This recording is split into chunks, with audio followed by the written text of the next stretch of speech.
Amén. En el Nuevo Testamento existen aproximadamente 1500 declaraciones imperativas o commands o commandments en el Nuevo Testamento. Ahora, una declaración imperativa es una declaración importante de intenciones. Por ejemplo, la Gran Comisión.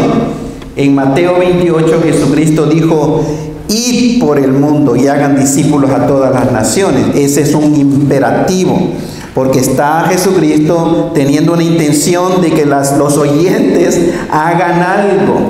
Esa es una voz imperativa. La Escritura también, el apóstol Pablo dice: fijen su mente en las cosas de arriba. Set your minds on the things above. Fijen su mente. Ese es otro imperativo. La intención es clara, que los creyentes en Jesucristo hagan algo. Es que sus pensamientos, su mente estén fijos en las cosas de Dios. Es decir, en las Escrituras y en las cosas de Dios. Esa es otra declaración imperativa. Otra declaración imperativa es: consideraos o considérense muertos al pecado, pero vivos para Dios. Otro imperativo de intención. Dios, a los que creen en Él y la verdad es su palabra, le está diciendo: ustedes considérense, hagan de cuenta que ya están muertos al pecado, a lo malo, pero considérense vivos con Dios.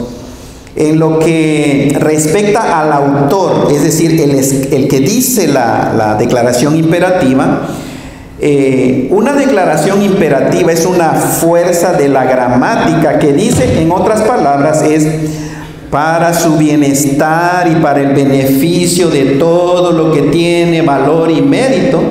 Es de suma importancia que elijan y actúen. No actuar crea un peligro para su propio bien. Eso es lo que está implicando la voz imperativa, o los imperativos que existen. Ok, voy a tratar de no moverme tanto, aunque creo que no soy yo.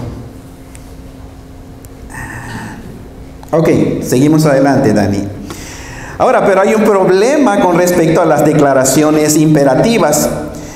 Gramaticalmente, una declaración imperativa se clasifica entre los estados anímicos o de ánimo que se llama especulativos. It's a speculation.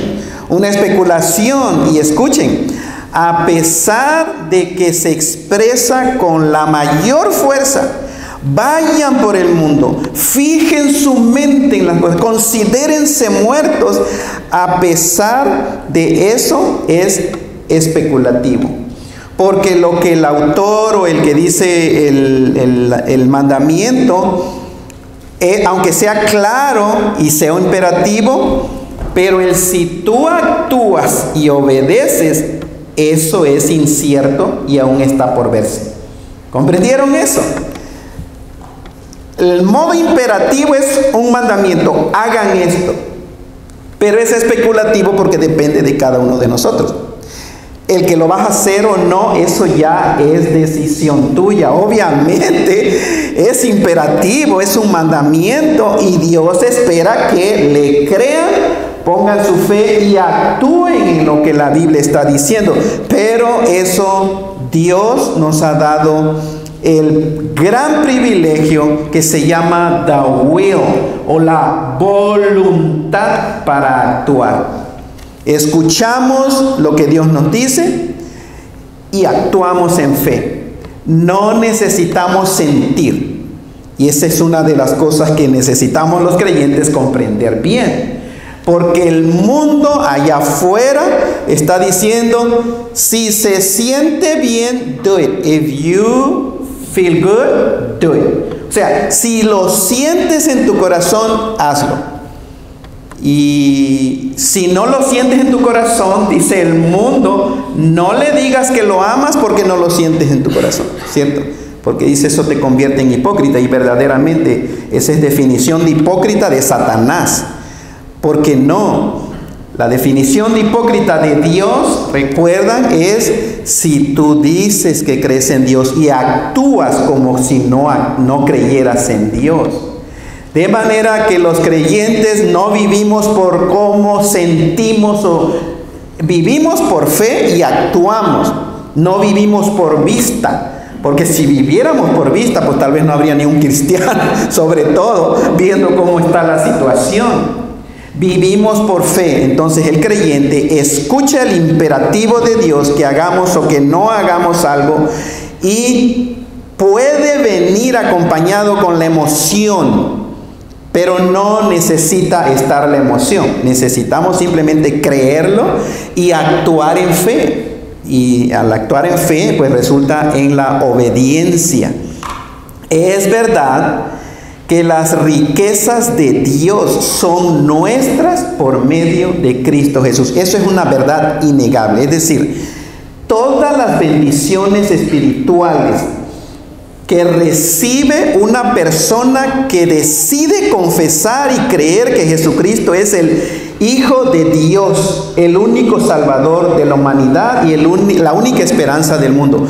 Es una realidad, es una verdad que las riquezas de esas, lo que es la salvación, vida eterna, tenemos un nuevo corazón, una nueva identidad, las riquezas de Dios, eso es verdad. Pero también es cierto que con esta realidad de fe existe la necesidad de actuar, de comprometer, de implementar tu creencia. ¿Y cómo se implementa lo que creemos? Con acción. Actuamos. Desde el principio de la gracia de Dios, es decir, desde el inicio del cristianismo. ¿Saben? Creo que todos sabemos cuánto tiempo tiene el cristianismo, ¿cierto? ¿Cuánto tiempo tiene el cristianismo aproximadamente? 2000 años. Por eso estamos en el año 2023, porque es después de Jesucristo. Entonces, aproximadamente hace 2000 años inició lo que conocemos como el evangelio, los evangélicos o los protestantes o los locos o fanáticos o los aleluyas o yo no sé cómo más nos tildan y nos llaman. Pero hace 2000 años más o menos inició el cristianismo, la fe cristiana. Pero desde el mismo principio del cristianismo ha existido una perversión de parte de lo que se conoce como el legalismo. Ha sido pervertida la gracia de Dios por medio del legalismo. Es decir, ¿qué es el legalismo? Es el intento de mejorar o de complementar la obra que ya está terminada de Jesucristo. Y se trata de hacer por medio de acciones que uno se supone van a mejorar nuestra posición delante de Dios. Eso es legalismo. Pensar que por medio de mi oración o mi lectura de la Biblia o mi abstinencia de cosas voy a mejorar mi posición delante de Dios. Eso no es verdad, eso es legalismo, eso es falso. Porque en Cristo Jesús el individuo, el ser humano está completo. Nuestra posición delante de Dios por medio de la fe en Cristo Jesús, nuestra posición es perfecta delante de Dios. Y nada de lo que tú hagas ni va a mejorar tu posición delante de Dios, ni va a empeorar tu posición delante de Dios. Eso es la gracia de Dios. Y a menos de que la obra de Cristo, que ya terminó, sea falso o sea un mito, realmente no es posible mejorar lo que ya está terminado y completo. De manera que damos gracias a Dios porque nos libera de una gran carga a los que creemos en Jesucristo. Nos libera de la carga de estar tan obsesionados con no pecar, que no disfrutamos la vida cristiana. Por estar tan obsesionados con pecado. Y tristemente esa es realidad de muchas iglesias y de muchos creyentes. Están más preocupados por no pecar que por disfrutar la libertad que tenemos en Cristo Jesús y seguir creciendo en la gracia y el conocimiento de Cristo Jesús. Sin embargo, vean, la fe puesta en práctica es esencial, es decir, es imperativa para el mensaje del Evangelio. Si no fuera imperativa la fe para el mensaje del Evangelio, no habría más o menos 1500 declaraciones imperativas que son para la acción en lo que conocemos como el Nuevo Testamento. La fe en acción es imperativo, pero no para mejorar tu aceptación delante de Dios. La fe no es imperativo para mejorar nuestra posición delante de Dios, porque eso ya está hecho desde que confesamos a Jesucristo como el Hijo de Dios, como nuestro Salvador.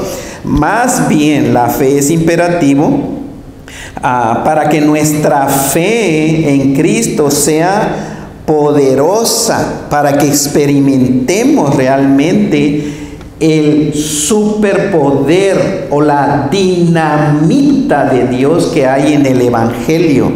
El apóstol Pablo en el libro de Romanos capítulo 1, 16 y 17 dice: porque no me avergüenzo del Evangelio, porque es dinamita de Dios para salvación. Todos conocemos lo que es la dinamita, ¿cierto? Pero generalmente conocemos el poder de la dinamita el día de hoy en algo destructivo. Pero el poder o la dinamita de Dios es para salvación del ser humano, para salvación del individuo. Y las Escrituras dicen: ocúpense en vuestra salvación. Toda persona que ha confesado a Jesucristo, que se ha arrepentido y que ha creído que Jesucristo es el Hijo de Dios, Dios le dice: ocúpate, mi hijo, en tu salvación. Esto está en Filipenses 2:12. Y entonces este imperativo no está diciendo ocúpate o trabaja para recibir la salvación. No está diciendo eso, sino que trabaje, sácale provecho a tu salvación, ya es tuya. En otras palabras, descúbrelo, estudia tu fe, implementa, analiza, critica, aprende de tus errores, esfuérzate por confiar, no para mejorar lo que no se puede mejorar, tu posición delante de Dios, tu aceptación delante de Dios, pero trabaja tu salvación para que experimentes el gran poder que existe en el mensaje del Evangelio. Y creo todos nosotros decimos amén, Señor. De manera que vamos a Romanos capítulo 12. Romans chapter 12. Romanos capítulo 12. Y recuerdan la serie, hemos venido enseñando toda esta carta. Nos quedamos la última vez en el versículo 10. El versículo 9 de Romanos capítulo 12 dice, recuerdan, el amor sea sin fingimiento. Es decir, mis hijos cristianos, no sean hipócritas. En otras palabras, Dios nos está diciendo: aborrezcan lo malo, sigan lo bueno. ¿Qué es lo malo? Todo lo que Dios está en oposición, con lo que Dios está en oposición. Lo que Dios dice es malo, es malo. Lo que Dios dice es bueno, eso es bueno y deben de buscarlo. Versículo 10, ámense los unos a los otros con amor fraternal. En cuanto a honra, dice, prefiriéndose los unos a los otros. Y lo último que vimos, el versículo 11, recuerdan que dice, en lo que requiere diligencia, en lo que es de suma importancia, en lo que es de vital necesidad, dice, no sean flojos. Recuerdan que fuimos muy claros en eso. No sean perezosos cristianos, sino fervientes en espíritu, sirviendo al Señor. Ahora el versículo 12, continuamos el día de hoy. Esto es, recuerdan que esto es cómo luce una vida de un cristiano. ¿Cómo es la vida normal de un cristiano? Una vida justificada por el poder del Espíritu Santo de Dios. ¿Cómo se va a ver en ti y cómo se va a ver en mí? A Dios le importa en verdad cómo te portas. No porque eso determinará si vas a ir al cielo o no, sino porque Dios es santo y lo que Él dice es lo correcto. Esa es la expectativa del comportamiento de cada uno de nosotros, los seres humanos, en este planeta. Dios espera cómo se va a comportar uno. Y en el versículo 12 dice, gozosos en la esperanza, sufridos en la tribulación, constantes en la oración. Eso es el versículo 12, gozosos en la esperanza. Una vez más, hermanos, los primeros cristianos sufrieron persecución y ataques por parte del gobierno y por parte de gente, de los vecinos tal vez. De hecho, nunca ha habido un momento en la historia del cristianismo en que no haya habido persecución. ¿Sabían eso? Desde el mismo inicio del cristianismo, nunca ha existido un momento en la historia, hasta el día de hoy, en que el cristianismo no haya sido perseguido o atacado. Siempre ha habido persecución de parte del gobierno y de parte de la gente. Entonces vean, en sus 2000 años de existencia, los cristianos, el cristianismo, han sufrido persecución. Y el día de hoy la persecución ha aumentado en gran manera. Sabemos que en los últimos años han matado más cristianos. Escuchen, ha habido más mártires del cristianismo. Es decir, gente que por creer en Jesucristo y la verdad de su palabra, los han matado.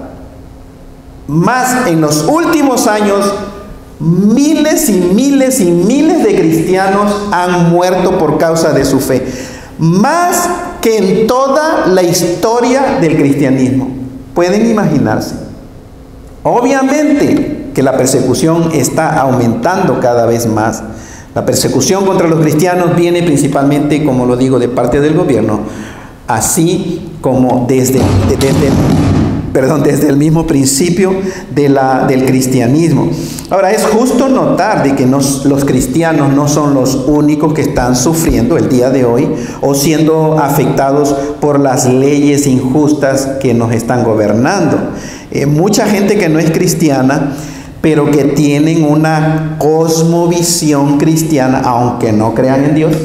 De hecho, hay ateos que se portan como si creyeran en Dios. De hecho, todos los ateos tienen que, recuerdan, pedir prestado al cristianismo, porque no se puede ser ateo sin pedir prestado o robarle al cristianismo. Hay gente moral que está sufriendo las consecuencias, aunque no crea en Dios, pero tienen una cosmovisión bíblica o una moralidad bíblica, también están sufriendo grandes injusticias de parte del gobierno. Ellos, los padres y los hijos. Y claramente vemos la manera en que la gente responde el día de hoy ante estas injusticias. Escuchen cómo responde la gente que no tiene ninguna esperanza con respecto al futuro. La gente que no sabe que viene en verdad algo mejor y que viene a reinar la verdadera justicia, que Dios en verdad va a gobernar a todas las naciones de una manera perfecta, correcta. La gente que no tiene esperanza para el futuro, entonces es la gente que llega a enojarse, a llenarse de odio, de amargura y de desespero. Y no dudo que es gente también que tienen ataques de ansiedad, pensando al ver la situación, imaginándose el futuro, la dirección que lleva la humanidad, llega la ansiedad. No hay esperanza. Piensa que esto va de mal en peor y que nada lo va a cambiar. Pero no es así, o no debería ser así con los hijos de Dios, con los cristianos, que han comprendido lo que les espera. Y el apóstol Pablo en Romanos 12:12 les dice cómo espera que se porten los cristianos. Gozosos en la esperanza. Pueden imaginarse, hermanos. Los cristianos son las únicas personas en el mundo que tienen una esperanza real con respecto al futuro, porque está fundada no en nuestra opinión, no en nuestros sentimientos, no en lo que quisiéramos lograr. La esperanza de los cristianos está fundada en la autoridad, en la verdad absoluta, perfecta, completa, total y final de lo que conocemos como la palabra de Dios. Ahí está fundada nuestra esperanza. Y díganme si no hay razón para estar gozosos en la esperanza, lo que estamos esperando que va a suceder. Nuestra esperanza es una vida mejor en la misma presencia del Señor Jesucristo. Y decimos amén. Jesucristo es el Hijo del Dios vivo y verdadero. Jesucristo mismo es Dios. El único Dios que existe en el universo entero es el Dios que se ha manifestado y que se ha dado a conocer por medio de Cristo Jesús. Y Él es una perfecta Trinidad, Padre, Hijo y Espíritu Santo. Este es el un Dios que existe. Es el creador de todo lo que vemos, es el creador de todo lo que hay en el planeta Tierra. Y podemos confiar en Él. Y fue bien claro en hablarnos. Toda persona que lee las Escrituras va a ver, obviamente, algunas cosas que uno diga, es que no le entiendo a esto. Pero, como les he dicho tantas veces, no te preocupes por lo que no le entiendes a la Biblia, preocúpate por lo que le entiendes a la Biblia. Y lo que entendemos de la Biblia es que Jesucristo dijo, yo soy el camino y la verdad y la vida. Y nadie puede ir a la presencia de Dios el Padre sino a través de mí. Eso lo entiende cualquier persona. Jesucristo fue muy claro en hacer esas declaraciones. Entonces vean, los creyentes en Jesucristo tienen un motivo para estar llenos de gozo, de alegría, aunque la situación actual sea mala, sea maligna. Los hijos de luz sabemos, ya leímos el fin de la historia, del libro. Ya sabemos cómo va a terminar todo. Va a ir de mal en peor, y esa es la bad news, mala noticia, es que el mundo va a ir de mal en peor. La buena noticia es que no es para siempre, sino que viene el fin. Y el fin realmente va a ser glorioso para los hijos y las hijas de Dios. Filipenses 4:4, por eso el apóstol Pablo le dice a los cristianos que vivían en otra ciudad de Filipos, en Grecia, y le dice, regocíjense en el Señor siempre. Otra vez les digo, regocíjense, alégrense. ¿Significa esto que los cristianos siempre debemos de andar con una sonrisa en el rostro? No significa esto, aunque hay algunos que así lo interpretan. Y claramente se ve que es una sonrisa hipócrita. Claramente se ve que es una sonrisa falsa. He visto personas siendo entrevistadas por una persona que es moralista realmente. Pero miren, de aquí para arriba se le ve un semblante de odio, de tristeza, de hopelessness, de desesperanza, de aquí para arriba. Pero ¿saben lo que hace? Trata de poner una sonrisa de aquí para abajo. Y los que estudian psicología saben muy bien eso, ¿cierto? ¿Cómo puedes identificar algo sincero? Porque se relaja todo. Se relaja todo tu rostro, los ojos, cuando es real. Pero cuando es una sonrisa forzada, no se puede relajarlo de acá arriba. Nada más lo único que puede hacer uno es... Y los ojos de dolor, de sufrimiento, de amargura no cambian, nada más trata de relajarse de acá abajo. Pero no, realmente el cristiano no tenemos que andar siempre así, hermanos, con una sonrisa. Escuchen, si la sonrisa es genuina y real, sigue sonriendo. Si es genuina, si es real, porque vas a andar serio también. Sino sigue sonriendo, pero el hecho que no tengamos siempre una sonrisa en el rostro no significa que no tengamos gozo, ¿cierto? Ni significa que los cristianos no vamos a experimentar sufrimiento. Obviamente experimentamos sufrimiento y no siempre vamos a andar con la sonrisa, hermanos, pero el gozo es algo que fluye de adentro, de lo que creemos, de lo que sabemos. Y por eso todos los cristianos tenemos gozo verdadero. No felicidad, No happiness. Happiness o be happy viene de la palabra anglo-saxon, que es happening. What's happening? Happy. Y la felicidad viene de afuera hacia adentro de la persona. La felicidad es de acuerdo a las circunstancias, de acuerdo a lo que estás viviendo. Si lo que estás viviendo es unas vacaciones en un lugar bonito, o estás en un restaurante, estás en una fiesta, en una boda, 15 años, cierto, es circunstancias. Y la persona puede decir, estoy feliz, pero en el momento en que cambian las circunstancias a adversidad hacia ti, ¿dónde está la felicidad? Ya se acabó la felicidad. Puedes estar feliz en una montaña, en un paisaje, a orillas de un riachuelo que hace el sonido del agua corriendo despacito. Escuchas unos peces saltar, escuchas los pajaritos y estás tú, esto es felicidad. Pero tienes que bajar a la ciudad, ¿cierto? Y tienes que ir a tu casa y viene el lunes que tienes que ir al trabajo. Entonces, tu felicidad se puede quedar allá en la montaña. Y necesitas otra vez, otro día de descanso para irte a la montaña otra vez para experimentar eso. Y unos por eso se quedan en la montaña y se llaman los monjes que se quedan allá. Pero no, hermano, el gozo viene de lo que conocemos. Las circunstancias que nos rodean pueden estar horribles, pero el gozo nadie nos los puede quitar. Amén, hermanos. Porque el gozo viene del Señor.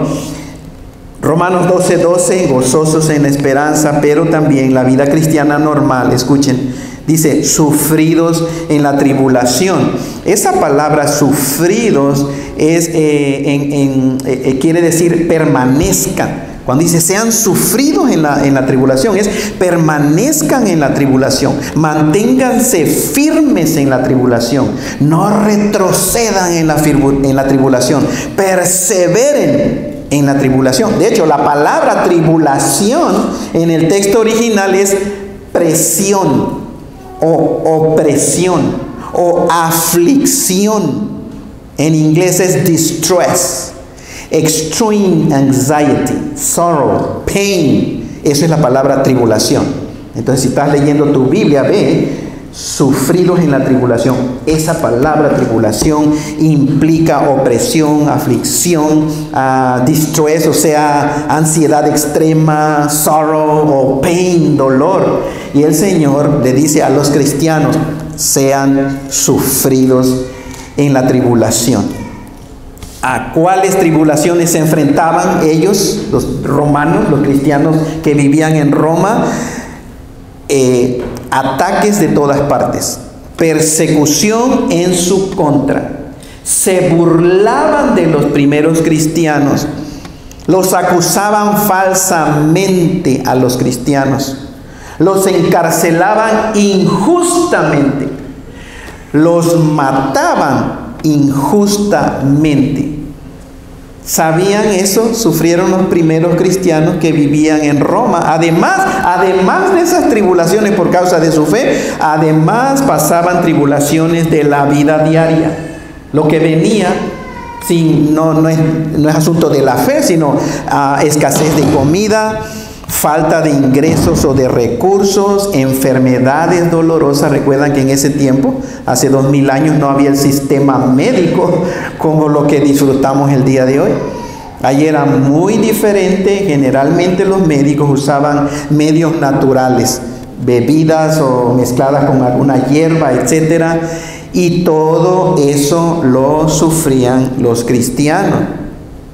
Entonces pensamos en el día de hoy, nosotros, los creyentes del día de hoy, no están exentos de sufrimiento o de tribulaciones.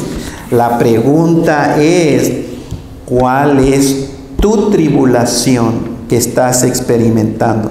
¿Cuáles son las tribulaciones personales que podemos estar atravesando? ¿Es una tribulación que estás atravesando o son varias tribulaciones? ¿Es una tribulación por causa de tu fe en Jesucristo? ¿O es una tribulación que simplemente viene con la vida? sea cual sea la tribulación, Dios nos dice, sufre como buen soldado de Jesucristo. Sufre penalidades. Es decir, así como Jesucristo se mantuvo firme ante odio, rencor, lo maldijeron, hasta le llegaron a decir, tu mamá cometió fornicación, porque le llamaban hijo de fornicación, le llamaban endemoniado, lo persiguieron, lo acusaron falsamente, le escupieron el rostro literalmente, lo dejaron casi desnudo, le dieron de latigazos injustamente, porque él les decía, he hecho muchas obras de mi Padre. ¿Por cuál de estas obras que he hecho de parte de mi Padre ustedes me apedrean? Y nadie le contestó. Jesucristo mismo dijo, ¿de qué me acusan? ¿Alguien que me acuse de pecado? Que me acuse ahora mismo. Nadie lo acusó. O sea, Jesucristo fue el ser humano más inocente que ha existido, que ha vivido en esta tierra. Perfecto. Y todo eso sufrió. Lo latiguearon, recuerdan, lo crucificaron, le atravesaron el costado con una lanza y finalmente Jesucristo murió. Pero lo hizo por amor. Y Jesucristo dijo, si esto hacen al árbol verde, ¿qué no harán con las ramas secas? Si eso le hicieron a Él, ¿qué trato esperamos nosotros del mundo? ¿Te ofende que te ofendan por causa de Cristo Jesús? ¿Te desanima de que te hayan ofendido? ¿O de que te hayan tirado de loco? ¿O que te hayan rechazado? Porque el día de hoy, ese es lo que está sucediendo, ¿cierto? Si tú te mantienes firme en la verdad, prepárate a insultos, a humillaciones, a burlas, a menosprecio, y prepárate porque vas a ser rechazado. Y muchas personas prefieren negar la verdad, pero no experimentar todas esas cosas. De hecho, hay gente que se pone nerviosa cuando está escuchando a alguien hablar la verdad, porque no soporta, se van a ofender, es que se va a ofender, no seas tan directo en hablar la verdad. Y prefieren mejor ya no tener a esa persona como amigo o como amiga, porque él habla la verdad, ella habla la verdad. Y la verdad ofende a muchas personas el día de hoy. Muchos escogen mejor la mentira, el engaño. Y les he platicado mucho, mis hermanos y los que están aquí visitando. Es increíble hasta al nivel de, perdonen que use la palabra estupidez, que ha llegado el ser humano en estos tiempos. Nos tocó vivir hasta dónde llega la insensatez del ser humano en su razonamiento, en su manera de ver la realidad. ¿Y saben por qué? Simplemente porque se ha alejado y rechaza la verdad. Esto es lo real. Y llegan a decir barbaridades y media. Llegan a decir y a creer cosas